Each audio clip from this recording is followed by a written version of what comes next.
Well, Washington State Governor Bob Ferguson has signed the state's millionaire tax into law. Boeing has said it won't introduce a new plane until at least the mid-2030s, which is a concern for the workforce. I think it's catastrophic for the workforce, and what's even worse is that when CEO Dave Calhoun made that comment, it didn't appear to take into account the risk of workforce atrophy. Tax. Now they're trying to put as a way to try and generate revenue for their socialist progressive policies. Because they spend very inefficiently. They're now putting this tax on a company like Amazon with 45,000 employees. If you put $275 tax on every employee, that's about $12.4 million from your bottom line. So if you move to a state like Nashville, Tennessee, we love businesses here. You'd save yourself $12.4 million to your bottom line just by moving out of the state. It's real money. Just the expense of being in business in Seattle. Our clients are nervous coming down here to drop off. My employees don't want to be here early in the morning after dark or weekends when we're here alone.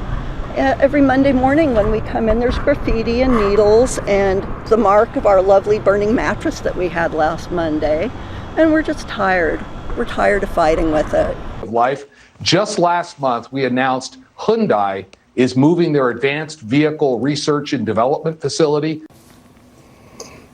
Well, so if I left Seattle, I would still be hit by the crazy high cost of living in Washington State. So, Jamie Dimon talking about leaving New York City, totally valid point. But looking to California, looking to Washington, you can't just leave one individual city. You would have to leave the entire state. We got a major player in the Washington State aerospace industry that says it's going to keep its headquarters here in Washington State. But the comments by the CEO on where it's expanding kind of tells you everything. I've been saying Boeing is going to just completely ditch Washington State. I don't think I'm wrong. It's a matter of when.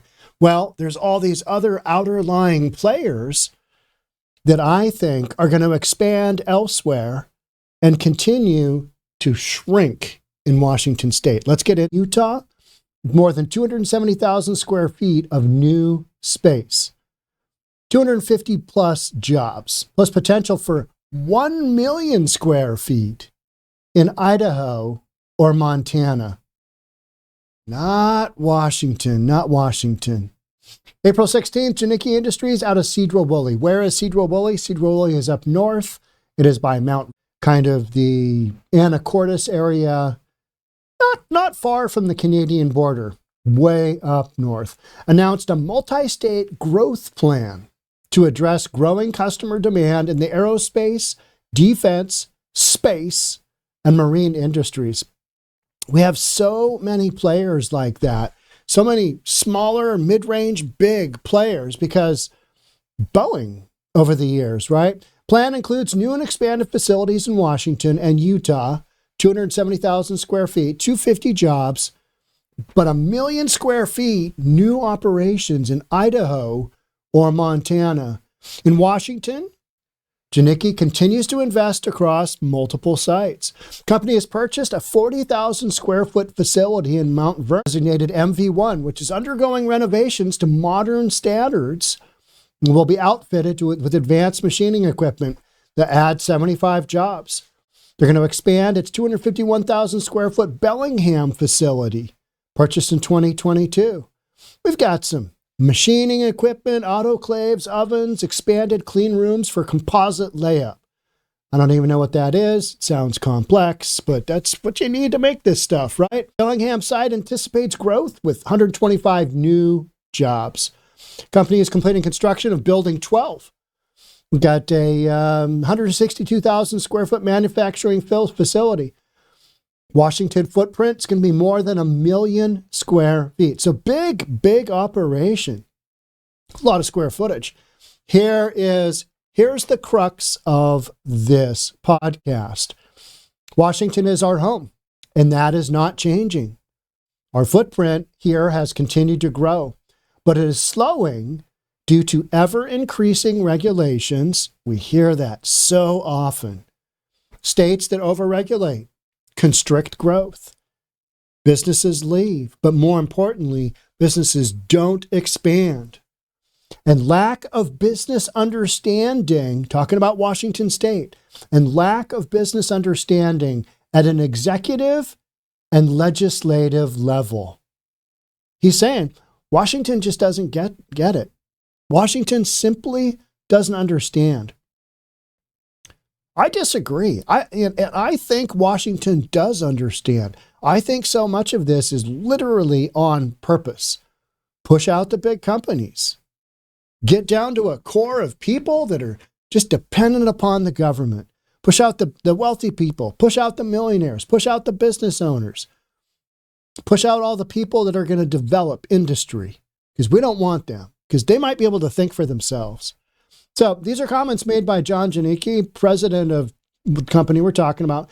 Decisions at the state level not only make it difficult for our employees to achieve the American dream, but it is making it difficult for us to create new jobs for future employees by investing in local growth. Can't do it.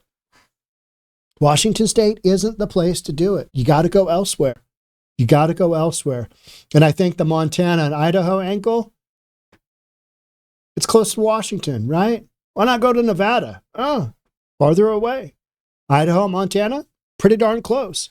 With this in mind, it is best for Janicki to focus its large-scale expansion into a more business-friendly environment. So we are pursuing out-of-state growth. That couldn't be any more clear, could it? No.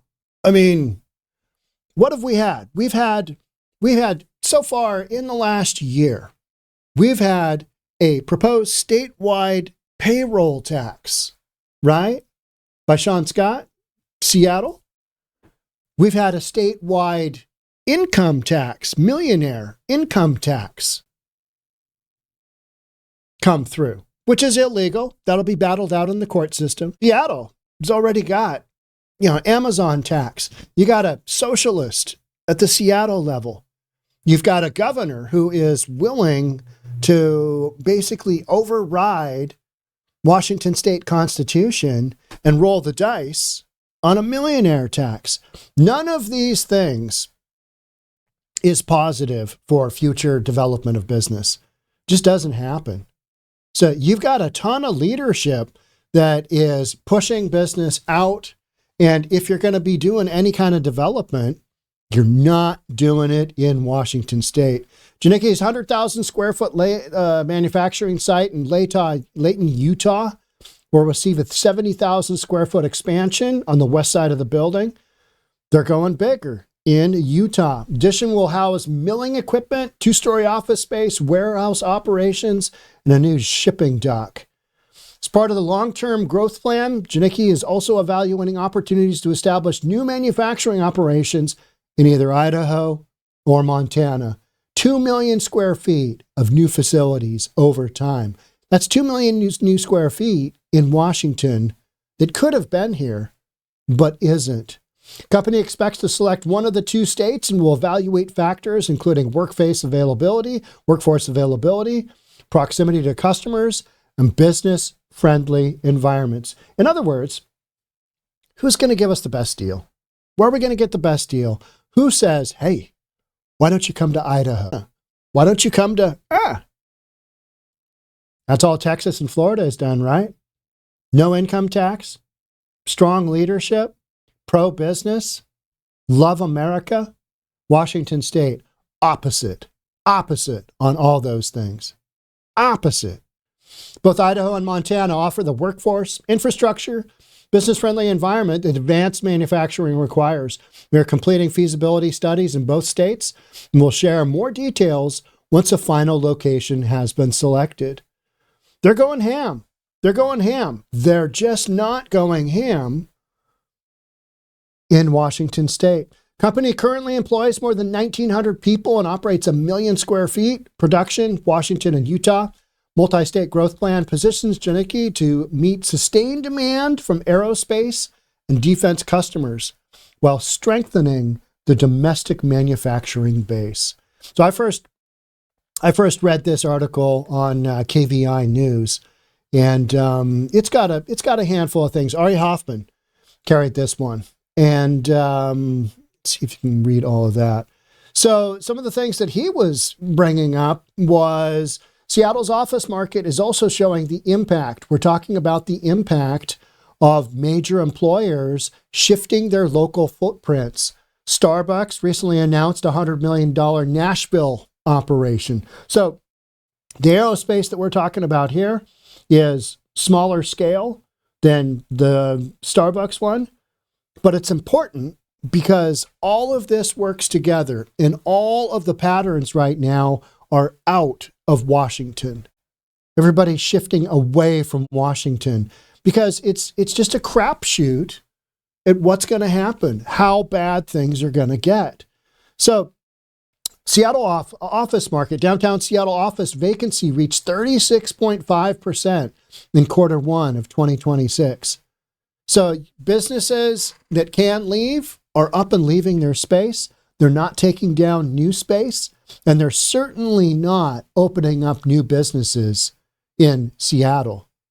Some in Washington, but you've always got random stuff.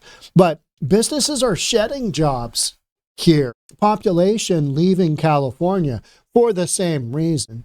Anti-business, massive regulations, massive taxation. And how about, what's her name? Katie, the candidate for governor in California. I forget her last name.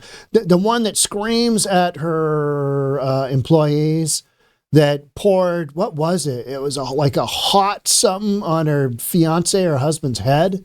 It was just like, you did what? I mean, it was domestic violence, right? Woman going after a man. And she's a little off rock. She came right out and said, well, the outmigration of people from California has, up until recently, been offset by the criminal illegals coming into California, by the illegal immigrant. She said that out loud during a recent debate. She's like, oh yeah, I mean, and that is what folks that are on more the conservative side have been saying for years. This whole thing is a complete setup to replace population that is moving from blue states to red states, from states where they're pushing out business to states where they're encouraging business, where business has the ability to flourish. Low taxes, cheap office space, able to get employees, got to have that base of employees, right? So that's where this company is going to be kind of identifying all that and what makes the most sense.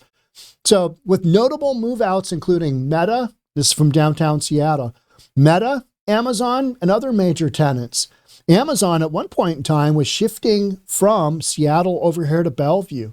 And I think you're going to see that. I think that is a stopgap.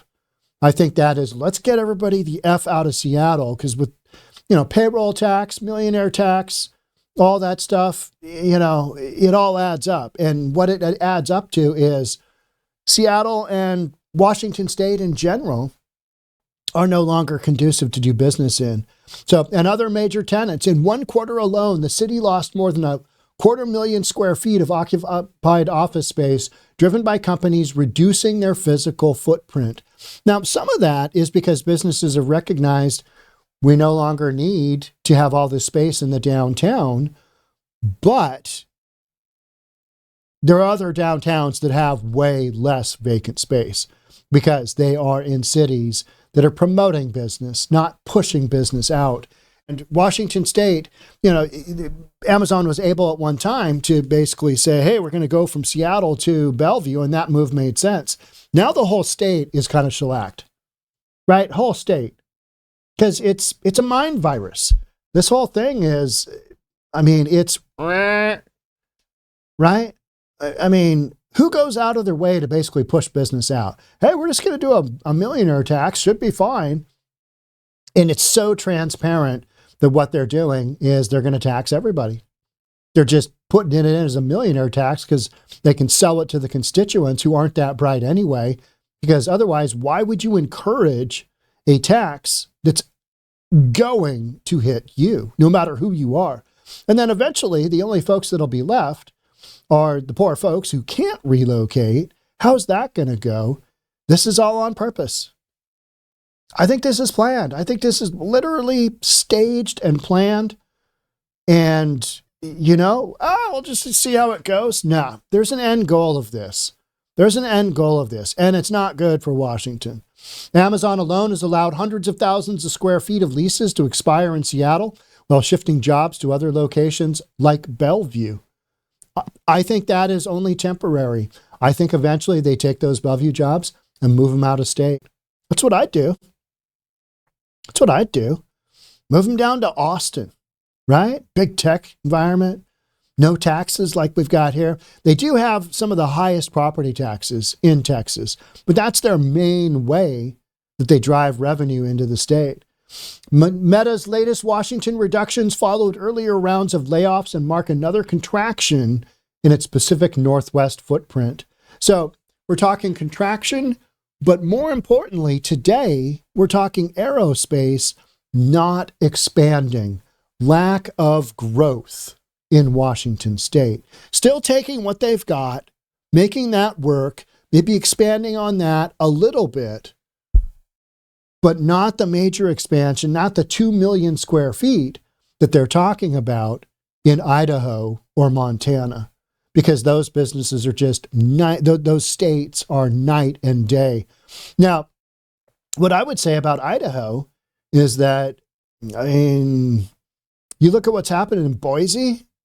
You're like, what? What are we doing there? You got the whole flag thing. You got a bunch of LGBTQ people running around. Boise's great. And you're like, and that's because it's next door to Washington state and it's been mentally affected. It's been mentally infected with the whole woke mind virus. And that's what's impacting things. That's what's impacting things. This whole idea that you can tax the absolute F out of everything and businesses are going to stay? And it's just, the writing isn't on the wall. It's happening in real time. Seattle, once defined by rapid expansion and office construction, is now dealing with record vacancies, slowing growth, and companies rethinking where they invest next and are increasingly choosing to grow somewhere other than Washington state. So yet another major company making shifts to their future business plans because it doesn't make sense to stay in a blue-dominated state. The blue states are literally pushing people out like there's no tomorrow, whether it's through, what about the gas price here in Washington state? Gas price in California, through the roof because of self-induced policies. In California, it's, we're going to push out all the refineries. In Washington state, it's the Climate Commitment Act, which is just a slush fund for a bunch of pet projects that we don't need, that we are paying $1 more in gas tax here in Washington state because politicians think that that's a great way to go about doing business. Those are completely unnecessary. Folks in Spokane, Washington are going across the border into Idaho, and gas is like $1 cheaper. Why wouldn't you do that? You do that all day long. And it's because Washington's policies are terrible. They are crappy. And businesses, they just go by the bottom line. So this Aerospace, Janicki, this is a no-brainer for them. Keep what you've got. Keep that going because the cost to shut it all down, move it elsewhere when you're a manufacturing plant and you've got a big physical plant that you're expanding on, there's some cost savings there. You pay the extra taxes, you pay for all the extra nonsense Washington is going to lay onto you, but you do that because you've already got your capital expenditures in the state. You've already got all your employees here. You don't have to recreate the wheel on that. And you just hold that together for as long as you can, or until it gets bad enough where you just shift all those workers eventually to your Idaho, your Utah, or your Montana.